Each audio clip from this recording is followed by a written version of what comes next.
Does consciousness die with the body, and is meaning doomed like the universe? Well, I don't know, I would say. I mean, we don't understand consciousness. We don't really understand its place in the cosmos, let's say, but I'm not qualified to answer such questions. I would say, though, that no one stops listening to a symphony because they know it's going to end. And so I think, in some sense, our proper task is to find the meaning within the finite. When I had clinical clients who were consumed with such questions, because, you can pick a time frame of evaluation that makes all your efforts futile, right? Well, the sun is going to envelop the earth. I think it's 4 billion years, so get ready. It's like, well, what's the point of stopping this baby from crying when the sun is going to envelop the earth in 4? Well, yeah, you all laugh, right? But that laughter, you see, that's a sign of wisdom. That's preposterous. Why? I mean, that's the existential question, right? It's like, well, if we're all doomed to ashes and decay, why do anything? Well, I used the baby crying for a reason. I mean, who in the world is going to use that argument to not feed their baby? Well, why feed that thing? In 4 billion years, the sun's going to envelop the earth. It's like, wrong time frame, folks.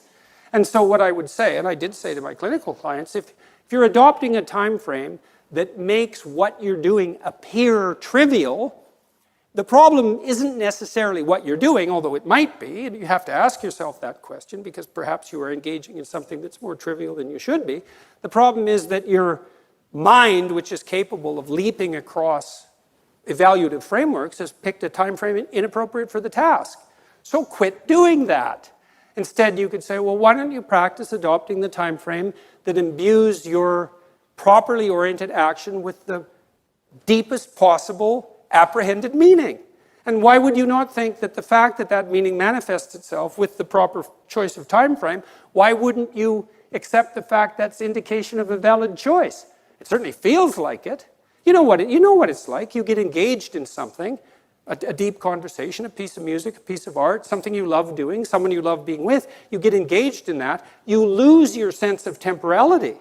And you don't pop out of it and think, oh my God, I wish I would have used a time frame that made everything irrelevant because of my cognitive brilliance. You think, hey, we could do that some more. Like, how about all the time?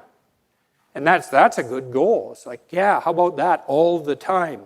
And then you've got time right when you're engaged like that. And I would say that's a profound neurophysiological signal that you're in the right place at the right time, right? Because it's accompanied by a sense of deep well-being, and that's literally an antidote to suffering. I mean that literally. It's with many of my clients who were suffering, what we would strive to do was not so much make them happy, because sometimes that was impossible. They were so crippled in so many ways, often physically and in pain, but something meaningful. That would keep them going and keep them from straying and keep them from thinking homicidal and genocidal thoughts, all of that. And meaning, that's the antidote to suffering. And the question is, well, how is that best to be found? Well, that's an empirical question. You have to look in your own life and see where meaning glimmers and then pursue that, right? That's what Harry Potter is doing, by the way, when he's chasing the snitch. Just thought I'd let you know.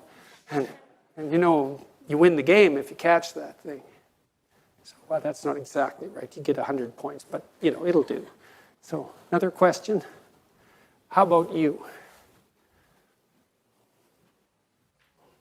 Hi, thank you very much for the lecture. You talked a lot about meaning, both from perception and in music and art.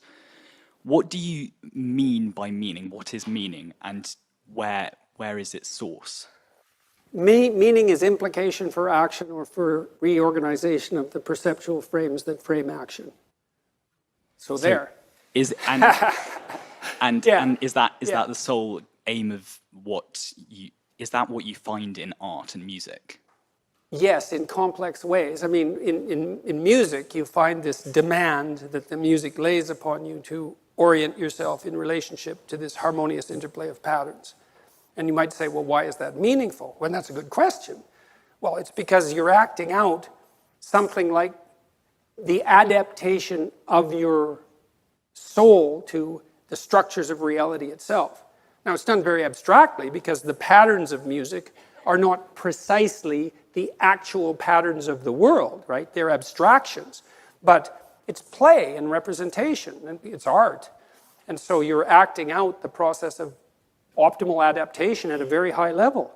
When you think what people are doing, imagine a Viennese waltz, So you have this unbelievably well-trained orchestra.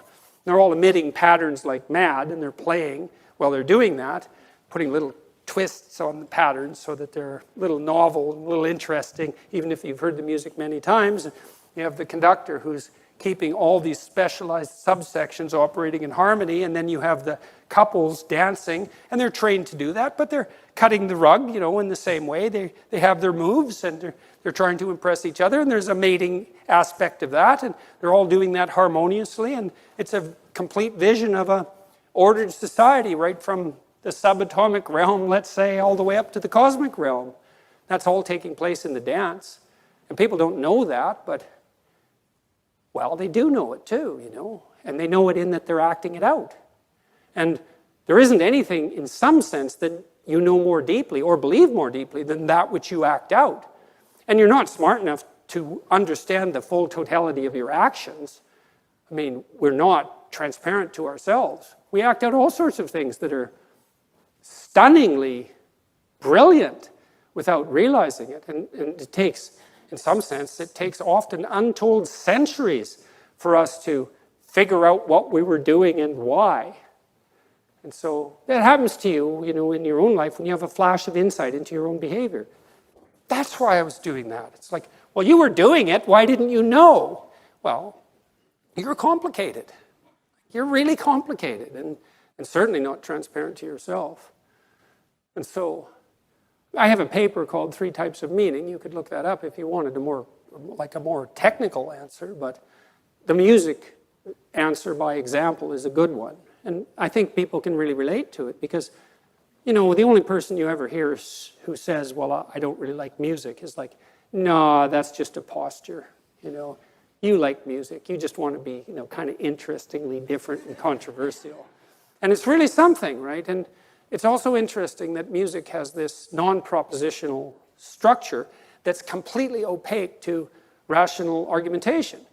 I used to like to watch punk rockers, especially the ones who did mosh pit punk rock. And, I went to a Ramones concert once. It was quite comical. I was on the second floor. It was so loud. I couldn't hear for 3 days after this concert because it was a pretty little theater. Only sat about 800 people, and they had their stadium speakers in there. It was like sonic wall of sound. And we were above this mosh pit, and there was all these nihilistic punk rockers down there smashing into each other and throwing themselves off the stage. And I thought, for all this talk of nihilism, there you are dancing to the harmonious patterns of life. It's like, smash the state and all of that. It's like, we'll groove to that. Yeah, it's very comical. So even among the most propositionally nihilistic, they still fall in love with music. It might be harsh and grating to some ears, but you start where you can. And, I liked the Ramones, so that was fine with me. So maybe, yes?